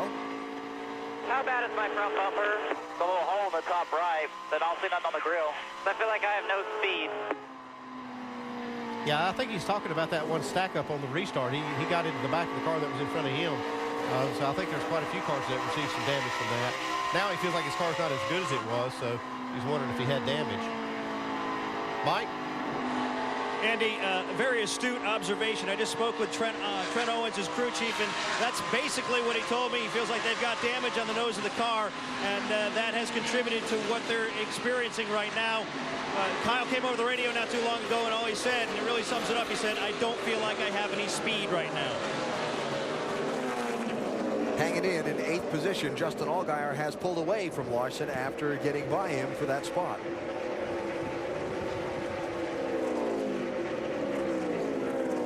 There's Allgaier trying to run down Regan Smith. Remember, Regan Smith was racing for the lead with Trevor Bayne on that restart a while back before the rain delay when he got put in that squeeze between Bayne's car and the wall. And I've wondered since if they might have wrinkled up a fender on that 7 car just enough, ever so slightly, but just enough that it's affected the performance. Yeah, it doesn't take much. If you get just a little damage on one of the fenders, it can knock, 10, 15, 20, 30 pounds of downforce out of it.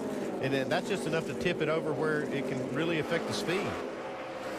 Yeah, it could be a combination of that. First time they've had just 2 tires on that 7 car, so it could be a little bit of a handling issue. You're back in traffic a little bit, although we've seen him navigate through traffic for the majority of the day. Yep. Got our best people asking questions about that down in the pit lane. Those answers and more, including to the question, who's going to win, when we continue from Iowa Speedway.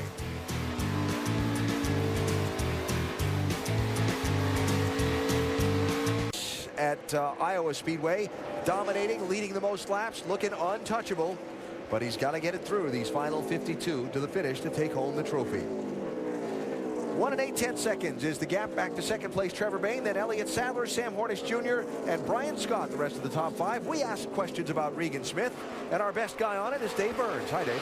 We do what we can, AB. Talked to Greg Ives during the break. He is the crew chief for Regan Smith, and Ives told me that it's really not affecting him, the fender damage that we talked about, really not affecting the car too much. And then about 3 laps later, Regan radioed in, the car's not that good right now.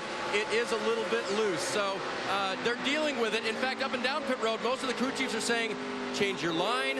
If we pit, I'll be able to work on it. But chances are we're not pitting. Yeah, I'd have to say that has, yeah, and that probably has more to do with 2 things. The greener racetrack and the 2-tire change that they made during that caution before our rain delay.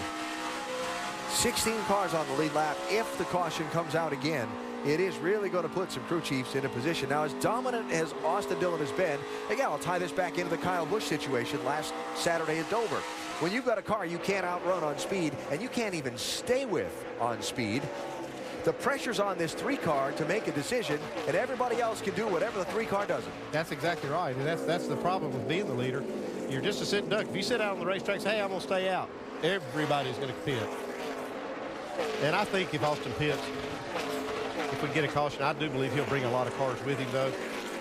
But if I'm Danny Stockman, I'd just keep putting 4 tires on. I know that got Kyle Busch beat last week at Dover, but today I believe that's the right call. Yeah, and I'll point out again, too many of these cars got 2 tires that last time. That's going to prohibit them from getting 2 tires again and putting him too far back. And we saw what it took him a whole lap and a quarter to get the lead last time from 4th on a restart. So now this is a different situation, and they're going to have to try to do something, make adjustments to where they can race. But I don't know what adjustments. You don't have enough time hardly to outrun that 3 here today.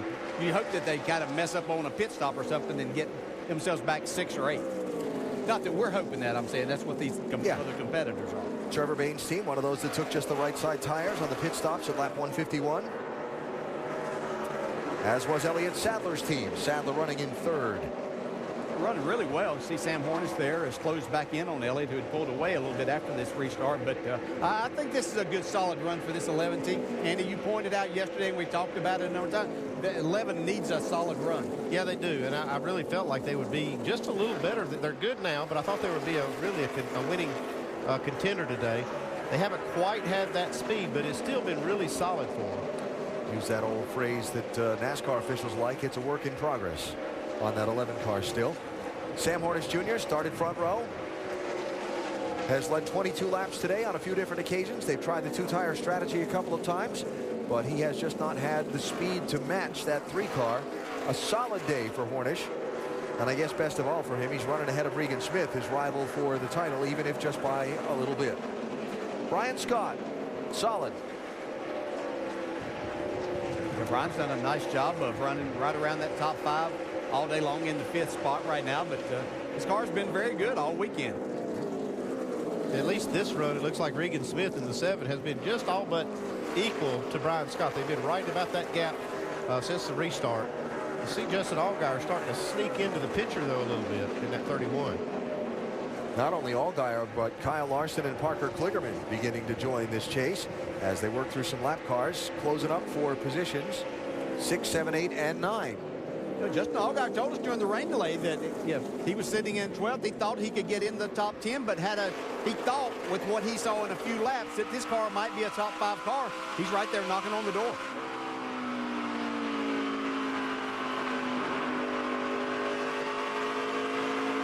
And Justin Allgaier has just a little bit fresher left side tires. He did change forward with that last caution, or not the last caution, but the last time they all pitted. So did Kyle Larson. You'll see if that maybe pays off at the end of this run. That's exactly right. And as we run on in these next 40 couple laps, that could really pay big dividends for them.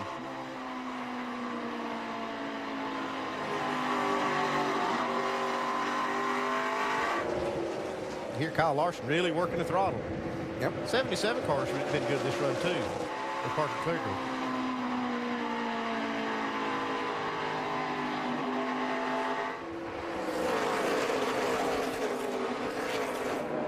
Nice little slide there by Kligerman. Yeah, it's a good thing that that wall was out as far as it was, or he'd had a little bit of a stripe on it. But Parker doing a nice job. Once again, been very solid all year long in this race car. And Ryan Blaney filling the role of super sub today and filling it quite nicely.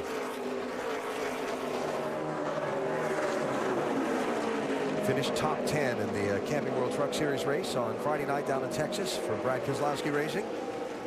Mike Bliss here in the 19 car doing a good job trying to sneak into that top 10. Mike Bliss and his 19 team had a pretty good solid day so far. They are, Andy. In fact, they pitted after the red flag was lifted and put on 4 fresh tires. So their decision now, and they've actually picked up from 16th to 11th, so 5 positions gained. They'll have enough fuel to the end. Would they stay out? Would Paul Clapperud say 2 tires, or would he take all 4 and just retain what they got? But they made a nice gain. They'll have a strategy play as well. Get a caution. They could be one of those guys that tries to steal one. You see Kyle Larson now trying to work that upper groove. He said he didn't have a really good car in the short runs, and his car was better on the bottom when they had fresh tires. But now that the other cars have more laps on their tires, he's moved up, and maybe this will pay off for him. I saw it work early in the race for him. And you can see he's getting a nice run off the corner. If he can make that work using that little bit of a higher line, get a run, get to the outside, then you've got that car kind of pinned down, and you can make a pass like that. Tough to do, but a possibility. You can see here's the run that he's getting, carrying a little bit more speed off the corner. But not enough to get there and get a fender in there. No, Justin Allgaier driving it in pretty hard, but I'm telling you, he leaves just enough room. Nope, going to shut his teammate off thinking that he won't stick his nose out there. So what does he do, crossover? See Allgaier's car just a little twitchy in the rear getting in the corner. I'd really like to see Larson go back to that high side. I believe he can make the pass easier and quicker if he'll do that. Sounds like he's listening, or looks like he's listening to you.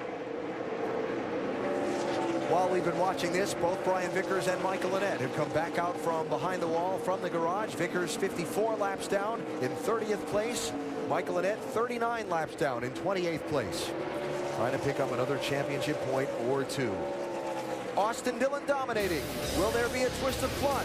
And 23-year-old Austin Dillon, the grandson of Richard Childress, driving Pop Pop's #3 car and dominating today here at Iowa Speedway in Newton, Iowa. Dillon out in front of 190 of the 221 laps that have been run so far, and in search of what would be his first NASCAR Nationwide Series victory, his third overall. He swept both the races at Kentucky Speedway a season ago. There's the second place runner, Trevor Bayne, 2.4 seconds behind Dillon. Bayne having one of, actually the best run of the season for this 6 car, but still missing that little bit to run down the 3 today. Yeah, he's not missing much. I mean, he ran the fastest lap on the track last lap, and he's been right there lap time wise, especially with the tires with just a little more laps on him on the left than Austin Dillon. He's got a good car today.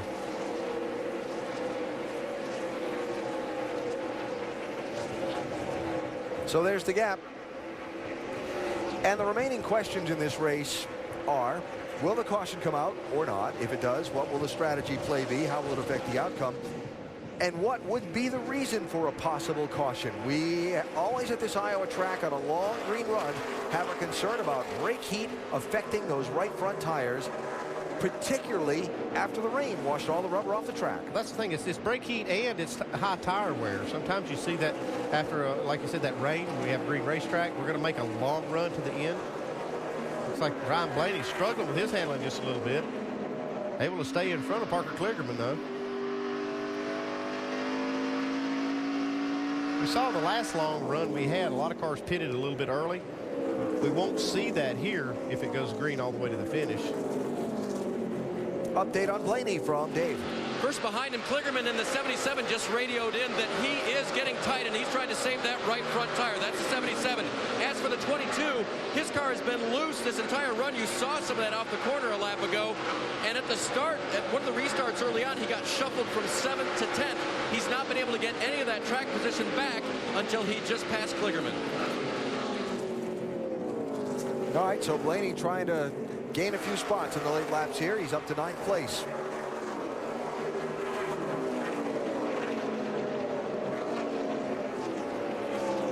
See Mike Bliss closing in, trying to get himself up in that top 10 in that 19 car. Yep. There's 4 tires that they came in and got that last before we went back to green. Certainly paying off for them.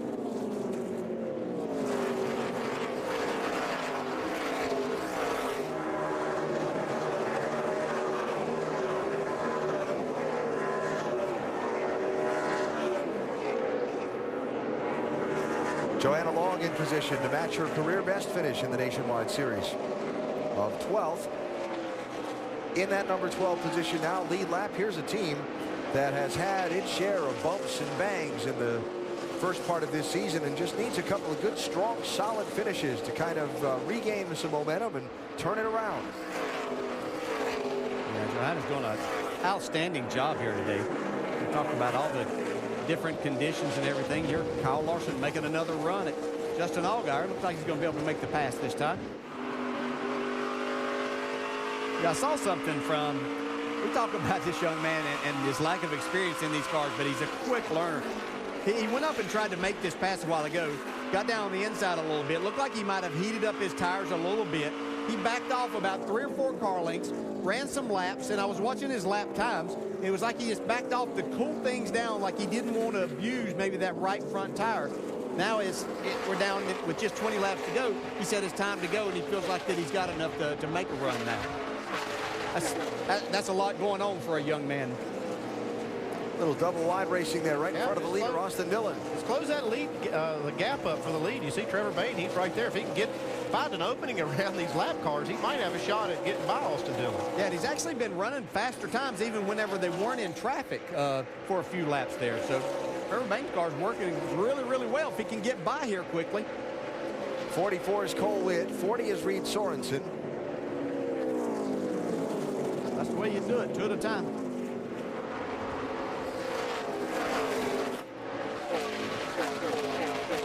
See maybe why Trevor Bayne was able to close the gap on him. See, he runs up on a couple lap cars running side by side. Harrison Rhodes in the 23, Sorensen in the 40. If I'm telling you, this 6 had been coming even before that. You know, that definitely slowed him down, but he'd been running faster times.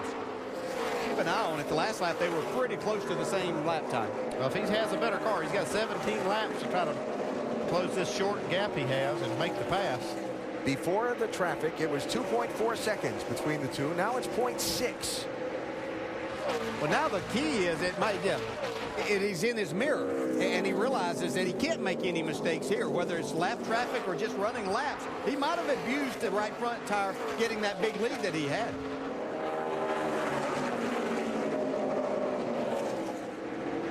Well, things change in a hurry. Yeah, and I'm thinking now for the 6, you're still on that same long run also.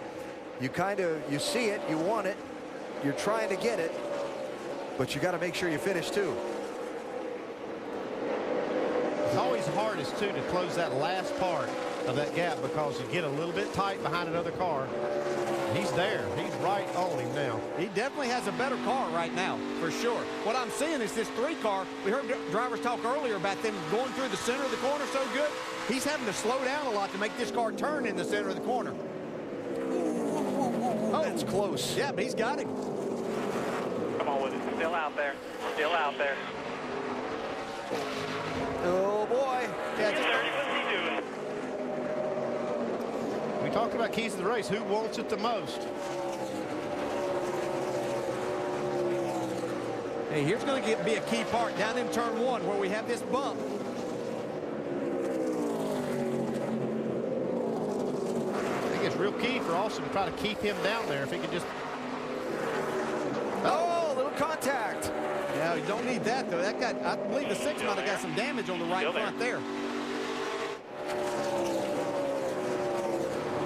You can see that. Yeah, he did. Pushed in a lot. Wrinkled that fender. He showed me who wanted it the most, though. We've seen this a couple times in this race where that 6 tries to run up underneath somebody off the corner. You know what you're doing. Still in your quarter. He can't quite make it stick to keep the gas down the way he wants to. Oh, boy. But you can see the 3 right there struggling to keep that door closed down the bottom. This 6 car is a better handling car right now. Just don't make a mistake. Still hanging out there. Lap car of Alex Bowman getting well out of the way. Clear. Wow. Trevor Bayne is through. Well, we did not see this coming. Wow. But maybe it's not done yet.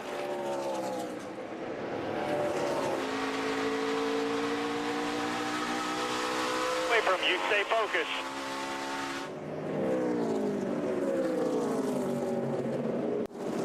From a 2-second lead to 2nd place for Austin Dillon.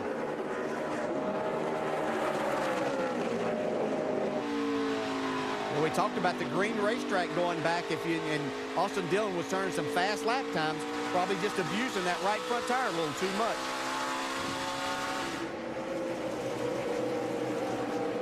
Little contact here. I see Austin Dillon taking a little exception to the close racing there. You can see him. Then again. Wow. Trevor Bayne sending the message back that he didn't appreciate that. Good short track racing. What a turn of events in this one. Outstanding, but just good driving there. Wasn't it earlier in the race we heard Trevor say he needed his car to get going faster, right? Needed it to get. Yeah, just not good right off the restart. Right. Well, here's the benefit of it not doing that. That's what I was going to say. Unless you're going to have a long run, you'd like for it to do that. We have a long run at the end of this. Less than 10 to go here. Slow car on the backstretch is Alex Bowman. It looks like he's going to get down to the inside and get back around to the pit lane, and we should stay under the green. It looks like that contact they had on that fender, at least for Trevor Bayne, has not hurt his car any. They would stretch it out on Austin Dillon now.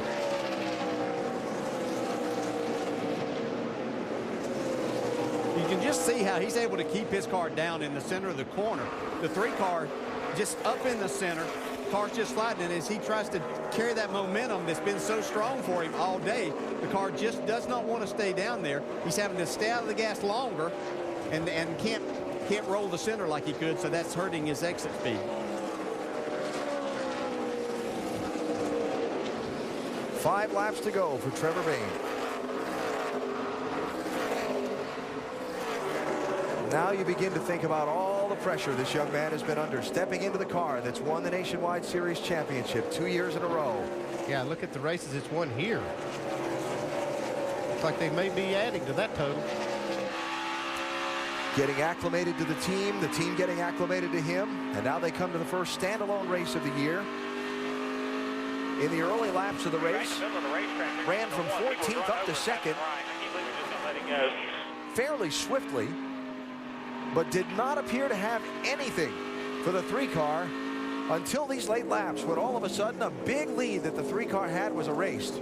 Yeah, Trevor's got some traffic right ahead of him, though, that he's going to have to deal with. See how he's able to get out of his way, and he can negotiate this and get through it without any problems.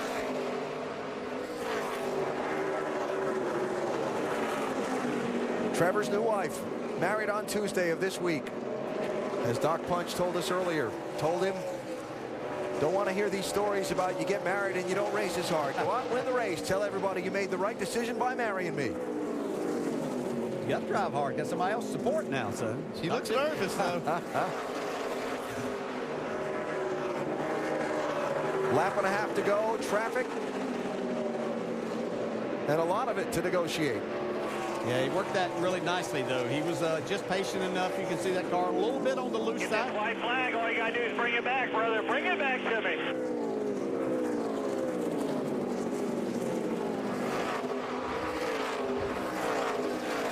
Now, so many storylines to pile up on this one. A stunning late race turn of events.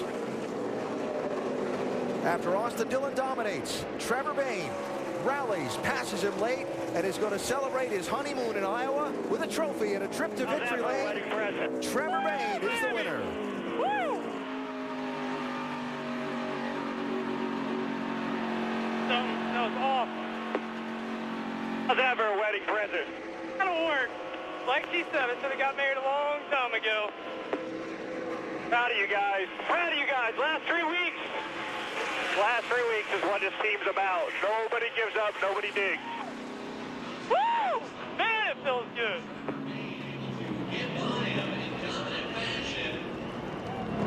It's fine, takes the lead, never relinquishes it.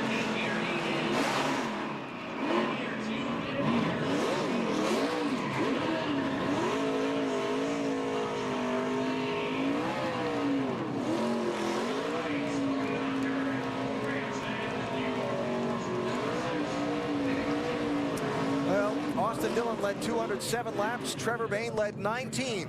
But, Doc, they were the ones that counted the most.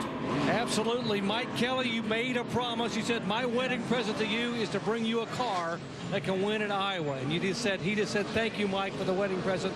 How about this race car today?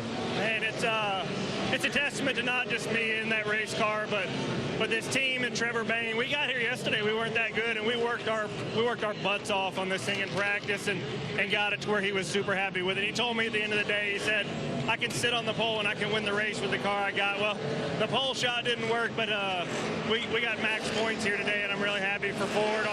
We got Ford their 200th win, and for what they do for me and what Jack Roush and Robbie Reiser and all the guys back at the shop do for us on this race team, I can't be happier. And just want to thank Nationwide Insurance and our other sponsors that aren't here today, Cargill and Pillow Pets, and everything they do for us and stuck behind this team in the last 3 weeks. I think we've got ourselves turned back around in direction. We got a long way to go to be back in this championship hunt. We're contenders, but they know we're here now. Mike Kelly, 4th win in the last 5 races here as a crew chief. Let's check in with Mike Lassard. And, Doc, the driver who dominated most of the day was Austin Dillon, but came up just a little bit short. What happened? Oh, we just lost forward drive. We struggled at the end of the long runs actually a few times. We could get a big lead and then started fading. Just didn't have the drive at the end. We needed off the corner, but it was a good race. Trevor raced me clean on the restarts, and he just had a better car at the end of the day. It stinks. We were really close right there, and the Advocare Chevrolet was good. We just we'll keep improving. It's a good points day. An awfully physical brand of racing between you and Trevor in those closing laps. A lot of banging fenders. How would you describe that racing? It's good racing. I mean, I've lost some spots to him the last couple of weeks, banging into him too. So that was good racing, though. Nothing wrong there. We'll go on to the next week and fight at Michigan. Nice run. Thank you. Austin Dillon bringing home 2nd. His best finish of the year, Dave. For Elliott Sadler, another top 5 for this team, and it seems like at a time when you guys really needed Elliott. Describe what your race was like today. Well, it was good. We fought a few things here and there. We think we know what we need to do to make it a little bit better when we come back. But just Proud of my pit crew today. Did a great job. Everybody in this One Main Financial Toyota fought hard this weekend. Like you said, we needed this to get some momentum back on our side. And I knew coming to Iowa we'd have a good chance of running good. So proud of my guys, the hard work they put in. Tangled hair? Not anymore. Guys, the hard work they put. Michelle Mercier presents the ultimate detail. The hard work they put in it, and we got to build on this going to Michigan and then the Road America and coming up next few weeks. So great start to the weekend, but I have to tell you, I'm ready to get home and see my wife and kids. I haven't seen them in a while. Let's go back east. Third place for Elliott Sadler. Alan? And on to Michigan next Saturday for Elliott and Austin and Trevor Bayne and all the rest of the NASCAR Nationwide Series drivers for some action on that big, fast 2-mile track. What a stretch of races upcoming. Yeah, these next 5, you can see all different types of racetracks there. So should be interesting. Could change the points up a little bit. Yeah, especially that one at Road America. The mile-and-a-half in Kentucky, Daytona and the drafting, the Magic Mile in New Hampshire. Tickets available at NASCAR.com/tickets or at the number at the bottom of the screen. All that coming up on the NASCAR Nationwide Series schedule. Well, a turn of events late in this one today here in Iowa finds Trevor Bayne, after trailing Austin Dillon almost all afternoon long, being the one to go to victory lane and celebrate on what's been a huge week for him personally. Okay.